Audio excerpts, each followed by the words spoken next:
ಏನು ಒಬ್ಬ ಗುತ್ತಿಗೆದಾರ ಸಚಿನ್ ಪಾಂಚಾಳ್ ಅವರು ಗುತ್ತಿಗೆ ವಿಷಯದಲ್ಲಿ ಲಂಚ ಪ್ರಕರಣಕ್ಕೆ ಸಂಬಂಧಪಟ್ಟ ಹಾಗೆ ಆಗಿರುವಂಥ ವಿವಾದ ಅದು. ಆ ವಿವಾದಕ್ಕೆ ಸಂಬಂಧಪಟ್ಟ ಹಾಗೆ ಅವರು ಆತ್ಮಹತ್ಯೆ ಮಾಡಿಕೊಂಡಿದ್ದಾರೆ.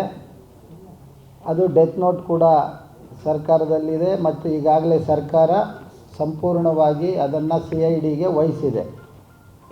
ಇಲ್ಲಿ ಗಮನಿಸಬೇಕಾಗಿರೋ ವಿಚಾರ, ಒಂದು ಪ್ರಜಾಪ್ರಭುತ್ವ ವ್ಯವಸ್ಥೆಯಲ್ಲಿ ಸರ್ಕಾರ ಮತ್ತು ಪ್ರತಿಪಕ್ಷಗಳು ಸರ್ಕಾರವನ್ನು ರಚನಾತ್ಮಕವಾಗಿ ಎದುರಿಸಬೇಕು, ಜನಸಾಮಾನ್ಯರ ಆಶೋತ್ತರಗಳಿಗೆ ಪ್ರತಿಸ್ಪಂದನೆ ಮಾಡಬೇಕು, ಆ ಮೂಲಕ ಪ್ರಜಾಪ್ರಭುತ್ವವನ್ನು ಉಳಿಸುವ ಕೆಲಸವನ್ನು ಅವರು ಮಾಡಬೇಕು. ಆದರೆ ದುರಾದೃಷ್ಟ BJPಗೆ ಯಾವ ರಚನಾತ್ಮಕವಾಗಿ ಒಂದು ಸರ್ಕಾರವನ್ನು ಅದನ್ನು ಕಟ್ಟಿ ಹಾಕುವ ಕೆಲಸವನ್ನು ಅವರು ಮಾಡ್ತಾ ಇಲ್ಲ. ನೀವು ನೋಡ್ತಾ ಇದ್ದೀರಿ, ಅವರು ಕೇವಲ ಬರೀ ಬುಸುಗುಟ್ಟೋ ಕೆಲಸ ಮಾಡ್ತಾ ಇದ್ದಾರೆ. ಅದು ಮೂಢ ಪ್ರಕರಣದಿಂದ ಹಿಡಿದು ಇವತ್ತಿನವರೆಗೂ ಕೂಡ. ಆದರೆ ಈ ವಿಚಾರದಲ್ಲಿ ಅವರು ಯಾಕೆ ಪ್ರಿಯಾಂಕಾ ಖರ್ಗೆ ಅವರನ್ನು ಗುರಿ ಮಾಡಿಕೊಂಡಿದ್ದಾರೆ? ಇದು ತುಂಬ ಮುಖ್ಯವಾದ ಪ್ರಶ್ನೆ. ತಮ್ಮ ಇಡೀ ಬದುಕಿನುದ್ದಕ್ಕೂ ಕೂಡ ಯಾವುದೋ ಒಂದು ಕುಗ್ರಾಮದಲ್ಲಿ ಹುಟ್ಟಿದಂಥ ಒಬ್ಬ ವ್ಯಕ್ತಿ ಅನೇಕ ಕಷ್ಟಕೋಟಲೆಗಳ ಮಧ್ಯೆ ಇವತ್ತು ಅವರು ರಾಷ್ಟ್ರೀಯ ಮಟ್ಟಕ್ಕೆ ಏರಿದ್ದಾರೆ. ಅದರಲ್ಲೂ ಕೂಡ ಒಂದು ಅಸ್ಪೃಶ್ಯ ಸಮಾಜದಿಂದ ಬಂದಂತಹ ಒಬ್ಬ ವ್ಯಕ್ತಿ ಅವರು ರಾಷ್ಟ್ರಮಟ್ಟದ ಒಂದು ರಾಜಕೀಯ ಪಕ್ಷಕ್ಕೆ ರಾಷ್ಟ್ರಾಧ್ಯಕ್ಷರಾಗೋದು ಅಷ್ಟು ಸುಲಭದ ಮಾತಲ್ಲ. ಮತ್ತು ಅವರು ಆ ಒಂದು ಬದ್ಧತೆಯಿಂದ ಕೂಡ ಇದ್ದಾರೆ. ಸದಾಕಾಲ ಸಂವಿಧಾನದ ಉಳಿವಿಗಾಗಿ, ಪ್ರಜಾಪ್ರಭುತ್ವದ ಉಳಿಗಾಗಿ, ಮುಖ್ಯವಾಗಿ ಸಂಘ ಪರಿವಾರವನ್ನು ಕಟುಟೀಕೆ ಮಾಡುವಂಥ ವ್ಯಕ್ತಿ ಯಾರಾದರೂ ಇದ್ದರೆ ಅದು ಮಲ್ಲಿಕಾರ್ಜುನ ಖರ್ಗೆ ಅವರು. ನೇರ ಮೋದಿಗೆ ಸವಾಲನ್ನು ಹಾಕ್ತಾರೆ. ಅವರು ಪಾರ್ಲಿಮೆಂಟ್ನಲ್ಲಿ ಮಾತಾಡಿದ್ದಾರೆ, ರಾಜ್ಯಸಭೆಯಲ್ಲಿ ಮಾತಾಡ್ತಾ ಇದ್ದಾರೆ. ಇದನ್ನು ಅರಗಿಸ್ಕೊಳ್ಳೋಕ್ಕಾಗದೇ ಇರುವಂಥ ಈ ಸಂಘ ಪರಿವಾರ ಈ ರೀತಿಯ ಸುಳ್ಳುಗಳನ್ನು ಬಿತ್ತೋದ್ರಲ್ಲೇ ಅದು ಹೆಚ್ಚು ಸಮಯವನ್ನು ವ್ಯರ್ಥ ಮಾಡ್ತಾ ಇರೋದನ್ನು ನಾವು ನೋಡ್ತಾ ಇದ್ದೇವೆ.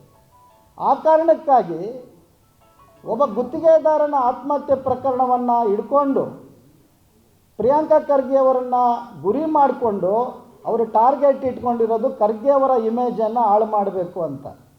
ಇದು ಸಾಧ್ಯ ಆಗುತ್ತಾ? ಇದು ಸಾಧ್ಯ ಆಗೋದಿಲ್ಲ. ಇದು ಯಾಕಂತೇಳಿದ್ರೆ ಆ ರೀತಿ ಇದ್ದರೆ ಅವರು ನೇರವಾಗಿ ರಾಜ್ಯಪಾಲರಿಗೆ ಮನವಿ ಕೊಡಲಿ, ಅಥವಾ ಅವ್ರ ಕೈಯಲ್ಲಿ CBI ಇದೆ, ಅವ್ರ ಕೈಯಲ್ಲೇ ED ಇದೆ, ಎಲ್ಲ ಅವ್ರ ಕೈಯಲ್ಲಿ ಇದೆ. ಆ ರೀತಿ ತನಿಖೆಗಳನ್ನು ಮಾಡಿಸ್ಬೋದು ಅವರು. ಆದರೆ ಈ ರೀತಿ ವ್ಯಕ್ತಿತ್ವ ಹರಣ ಮಾಡುವಂಥದ್ದು, ಚಾರಿತ್ರ್ಯ ವಧೆ ಮಾಡುವಂಥದ್ದನ್ನು ಯಾರೂ ಕೂಡ ಸಹಿಸ್ಕೊಳ್ಳೋಕ್ಕಾಗೋದಿಲ್ಲ. ಇವತ್ತು ಬನ್ನಿ, ನೀವು ಗುಲ್ಬರ್ಗಾದಲ್ಲಿ ಖರ್ಗೆ ಅವರ ಅಧಿಕಾರಾವಧಿಯಲ್ಲಿ ಯಾವ ರೀತಿಯಲ್ಲಿ ಕೆಲಸಗಳಾಗಿದ್ದಾವೆ ಅನ್ನುವಂಥದ್ದು.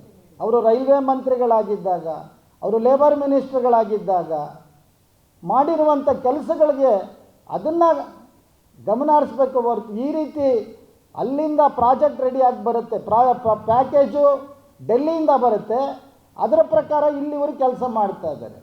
ಇದರಲ್ಲಿ ಕೆಲವರು ಈ ದಲಿತ ಗುಲಾಮರು ಸೇರ್ಕೊಂಡ್ಬಿಟ್ಟಿದ್ದಾರೆ. ನಮ್ಮಲ್ಲಿರುವಂಥವ್ರು ನಮ್ಮ ಚಡ್ಡಿ ಛಲವಾದಿ ನಾರಾಯಣ ಸ್ವಾಮಿಗಳು ಮತ್ತು ಎನ್ ಮಹೇಶ್ ಅವರು. ಒಂದು ಕಾಲಕ್ಕೆ ಎನ್ ಮಹೇಶ್ ಅವರು ಅಂಬೇಡ್ಕರ್ ಅವರು ಮೈಮೇಲೆ ಬರ್ತಿದ್ರು ಅವರಿಗೆ, ಈಗ ಮೋದಿ ಮೈಮೇಲೆ ಬರ್ತಾ ಇದ್ದಾರೆ ಅವರಿಗೆ. ಇದು ಎಂಥ ದುರಂತದ ಸ್ಥಿತಿ. ಇವತ್ತು ಹೇಳಿಕೆ ಕೊಟ್ಟಿದ್ದಾರೆ ಸನ್ಮಾನ್ಯ ಮಹೇಶ್ರವರು. ನಮ್ಮ ಕೇಂದ್ರದ ಗೃಹ ಮಂತ್ರಿಗಳು ಬಾಯಿ ತಪ್ಪಿ ಏನೋ ಹೇಳ್ಬಿಟ್ಟಿದ್ದಾರಂತೆ. ಪಾರ್ಲಿಮೆಂಟ್ನಲ್ಲಿ ಹೇಳೋವಾಗ ಬಾಯಿ ತಪ್ಪಿ ಹೇಳಿದ್ದಾರೆ ಅಂತಾನೆ. ಯಾರಾದರೂ ಬಾಯಿ ತಪ್ಪಿ ಹೇಳೋಕ್ಕಾಗುತ್ತಾ? 7 ಬಾರಿ ಆತ ಅಂಬೇಡ್ಕರ್ ಅನ್ನೋದು ಒಂದು ಪ್ಯಾಷನ್ ಆಗಿಬಿಟ್ಟಿದೆ.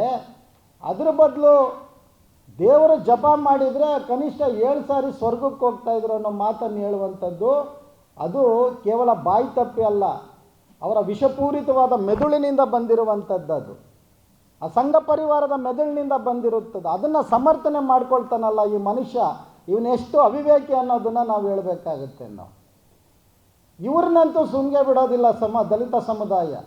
ಯಾರ್ಯಾರು ಇವತ್ತು ಬಿ ಜೆ ಪಿಯ ಈ ರೀತಿಯ ಉಗುಳುಗಳನ್ನು ನುಂಗಿ ಈ ರೀತಿ ಮಾತಾಡ್ತಾ ಇದ್ದಾರಲ್ಲ, ಇಂಥವ್ರಿಗೆ ಸಮುದಾಯ ಅವರನ್ನು ಕ್ಷಮಿಸೋದಿಲ್ಲ. ಮತ್ತು ಆ ರೀತಿ ಏನಾದರೂ ಇದ್ದರೆ ಪ್ರಿಯಾಂಕಾ ಖರ್ಗೆ ಅವರಾಗಿರ್ಬೋದು, ಈಗಾಗಲೇ ಸ್ವಾಮೀಜಿಯವರು ಹೇಳ್ದಾಗೇ ನಮ್ಮ ಪರಮೇಶ್ವರ್ ಅವರ ಬಗ್ಗೆ ಇವರು ಹೇಳ್ತಾ ಇರುವಂಥ ಈ ಹಗುರವಾದ ವಿಚಾರಗಳನ್ನು ಇವರು ಸದ್ಯಕ್ಕೆ ಇವರು ಕೈ ಬಿಡಬೇಕು. ಇವರು ಇದೇ ರೀತಿ ಹೋಗಿ ನಾವು ಇದನ್ನು ಇನ್ನಷ್ಟು ನಾವು ಈ ಚಳವಳಿಯನ್ನು ಮಾಡ್ತೀವಿ ಅಂದರೆ, ಚಳವಳಿ ಮಾಡೋದು ನಮಗೂ ಗೊತ್ತು. ನಾವು ಬೀದಿಯಲ್ಲೇ ಹುಟ್ಟಿ ಬೀದಿಯಲ್ಲೇ ಬೆಳೆದು ಬೀದಿಯಲ್ಲೇ ಇವತ್ತಿಗೂ ಚಳವಳಿ ಕಟ್ಕೊಂಡು ಬಂದಿರೋರು. ನಾವು ಚಳವಳಿಯ ಪಾಠ ನಾವು ಇವರಿಂದ ಕಲಿಬೇಕಾಗಿಲ್ಲ ನಾವು. ಅದರಿಂದ ಮಲ್ಲಿಕಾರ್ಜುನ್ ಖರ್ಗೆ ಅವರ ಎತ್ತರದ ಮಟ್ಟಕ್ಕೆ ಏನಾದರೂ ಇವತ್ತು ಅವರ ತೇಜೋವಧೆ ಮಾಡುವ ಕೆಲಸವನ್ನು ಇವರೇನಾದರೂ ಇದೇ ರೀತಿ ಮುಂದುವರಿಸಿದ್ರೆ, ಪ್ರಿಯಾಂಕಾ ಖರ್ಗೆ ಅವರನ್ನ ಗುರಿ ಮಾಡಿಕೊಂಡು ಮಲ್ಲಿಕಾರ್ಜುನ್ ಖರ್ಗೆ ಅವರ ಬಗ್ಗೆ ಇವರು ಈ ರೀತಿಯ ಒಂದು ತೇಜೋವಧೆ ಕೆಲಸವನ್ನು ಮುಂದುವರಿಸಿದ್ರೆ ಅದಕ್ಕೆ ತಕ್ಕ ಶಾಸ್ತಿಯನ್ನು ನಾವು ಮಾಡಬೇಕಾಗುತ್ತೆ. ಆ ಹಿನ್ನೆಲೆಯಲ್ಲಿ ಈಗಾಗಲೇ ಸಭೆಯನ್ನು ಕೂಡ ನಾವು ಕರೆದಿದ್ದೀವಿ. ಮುಂದಿನ ಹೋರಾಟದ ರೂಪರೇಷೆಗಳನ್ನು ಕೂಡ ನಾವು ರೂಪಿಸ್ಕೊಳ್ತೀವಿ. ಈ ಎಚ್ಚರಿಕೆ ಬಿ ಜೆ ಪಿ ಮತ್ತು ಸಂಘ ಪರಿವಾರಕ್ಕೆ ನಾವು ಈ ಮೂಲಕ ನಮ್ಮ ಮಾಧ್ಯಮಗಳ ಮೂಲಕ ನಾವು ಅವರಿಗೆ ತಿಳಿಸ್ತಾ ಇದ್ದೀವಿ.